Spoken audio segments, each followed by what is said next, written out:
नमस्कार दोस्तों, स्वागत है आप सभी का। दोस्तों, भारतीय रेलवे में कई ट्रेनें बहुत पुरानी हैं तथा आज़ादी के पूर्व से ही चल रही हैं। विभिन्न क्षेत्रों को आपस में जोड़ने के लिए कई ट्रेनों का विस्तार किया गया तथा समय समय पर इनमें विभिन्न प्रकार के परिवर्तन, जैसे कि कोचों की संरचना में परिवर्तन, मेल एक्सप्रेस से सुपरफास्ट में परिवर्तन, स्टॉपेज आदि का क्रियान्वयन किया जाता है। हमारे मालवा क्षेत्र की एक महत्वपूर्ण ट्रेन है इंदौर बिलासपुर नर्मदा एक्सप्रेस, जिसका की संचालन दक्षिण पूर्व मध्य रेलवे के द्वारा किया जाता है। पूर्व में यह ट्रेन इंदौर से बिलासपुर के बीच करीब 1955 के आसपास शुरू हुई थी, जब इंदौर में पहली बार बड़ी लाइन की ट्रैक डली थी। उज्जैन से देवास होके इंदौर की रेलवे लाइन डाली गई थी। तब से ही यह ट्रेन आज की तारीख तक क्षेत्रवासियों की पसंदीदा ट्रेन बनी हुई है। सन 2000 के दशक में इसको एक्सप्रेस के रूप में कन्वर्ट कर दिया गया। इससे पूर्व यह पैसेंजर ट्रेन के रूप में चलाई जाती है तथा इसके लगभग हर स्टेशन पर स्टॉपेज इंदौर से बिलासपुर के बीच में थे। बाद में जब टाइम टेबल का रेलवे ने सुधार किया, तब इसके स्टॉपेज कम होकर 70 रह गए तथा इसका नंबर बदलकर 8233 हो गया। वही बाद में 5 अंकों से रेलवे के द्वारा जब ट्रेनों के नंबर कर दिए गए, उस स्थिति में 18233, 18234 इस ट्रेन का नंबर हो गया तथा इंदौर से बिलासपुर के बीच में इसके स्टॉपेज, इसके द्वारा लिया जाने वाला समय था करीब 24 घंटे के आसपास।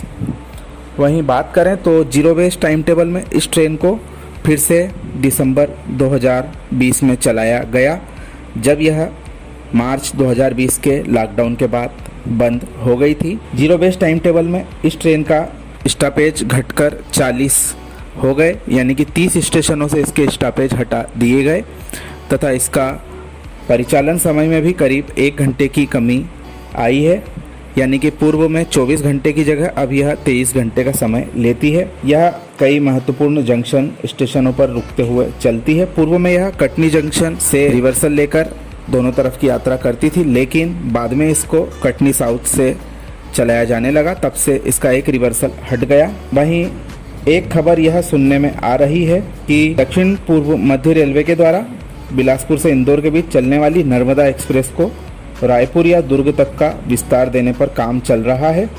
इसके लिए रेलवे ने कुछ दिन पहले एक सर्वे भी किया था। प्रेस के द्वारा प्राप्त जानकारी के अनुसार फिजिबिलिटी सर्वे से पता चला है कि नर्मदा एक्सप्रेस के लिए रायपुर और दुर्ग में पर्याप्त यात्री हैं तथा इससे रेलवे को किसी भी तरह का नुकसान नहीं होगा।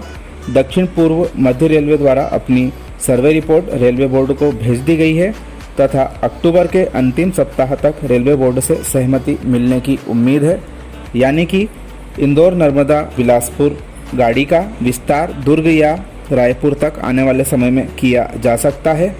इससे क्षेत्र के यात्रियों को ट्रेन बदलकर बिलासपुर से अन्य स्टेशनों की ओर जाना पड़ता था, वह अब नहीं करना पड़ेगा। निश्चित तौर पर यह एक स्वागत योग्य कदम है।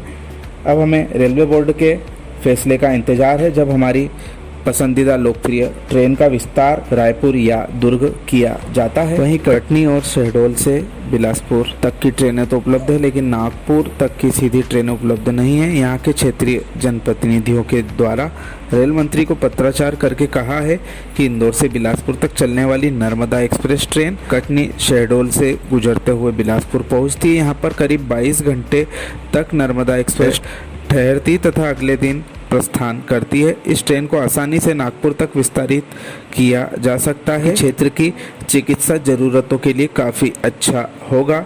शहडोल, कटनी सहित आसपास के जिलों से अक्सर मरीज नागपुर इलाज कराने के लिए जाते हैं। सीधी ट्रेन ना होने से लोगों को काफ़ी असुविधा होती है। कई वर्षों से क्षेत्र के नागरिक आसपास के जिलों से नागपुर के लिए ट्रेन के लिए मुद्दा तथा आंदोलन के साथ कई बड़े प्रदर्शन भी हो चुके हैं।